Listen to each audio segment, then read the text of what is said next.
বাবা কবির দাসের কাছে একটা ছেলে আইছিল, ছেলেটা আইসা বলতেছে, বাবা আমি বিবাহ করতে চাই, আপনার পরামর্শ দিলে আমি একটু উপকৃত হইতাম। বাবা কবির দাস সেই ছেলেটার দিকে তাকিয়ে একটুক্ষণ দেখলো, দেখে বলতেছে, বাবা তুমি কালকে আইসো, কালকে আইসো, আমি তোমাকে বলে দেবো, এবং ভোর দুপুরে আইসো। ছেলেটা ঠিক কথা মতো চলে গেল এবং পরের দিন দুপুরে আসলো। দুপুরে আইসা বাবা কবির দাস তাকে বসতে দিল। বাবা কবির দাস তখন সেলাইয়ের কাজ করতেছিল। সে ছেলেটাকে দেখে বাবা কবির দাস জেনে বুঝে সুইটা ফেলে দিল। ফেলে দিয়ে তার স্ত্রীকে ডাক দিয়ে বলতেছে যে হারিকলটা একটু জ্বালিয়ে নিয়ে আসো তো। সেই ছেলেটা এই কথাটা শোনার সঙ্গে সঙ্গে হতভাগ, এই দুপুরবেলায় হারিকল জ্বালিয়ে নিয়ে আসবে, আচরিত কথা। একটু একটু পরে দেখে যে তার স্ত্রী হারিকলটা জ্বালিয়ে নিয়ে আসতেছে।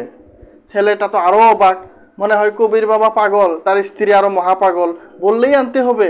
সূর্যের রশ্মি এত পড়তাছে, এত প্রহর, রোদের মধ্যে চোখ মেলানো যায় না। হ্যাঁ, হারিকল জ্বালিয়ে নিয়ে কি, কিভাবে খুঁজবে এটা, কোনো পাগল ছাড়া তো কিছুই না।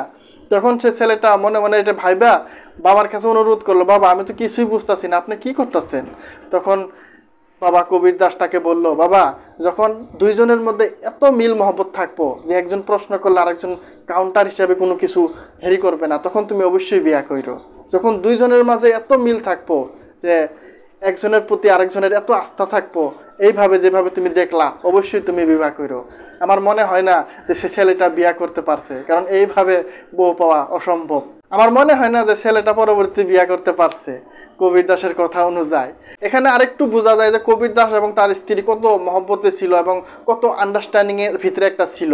অন্য বউ হলে তো এই রোদের মধ্যে তোমার হারিকল লাগে, হারিকল ফিক্কা মারতো ওইখান থেকে কবির দাসের গায়ে, তাই না? কি একটা মিল ছিল এবং কি একটা উদাহরণ দিয়ে গেল বাবা কবির দাস।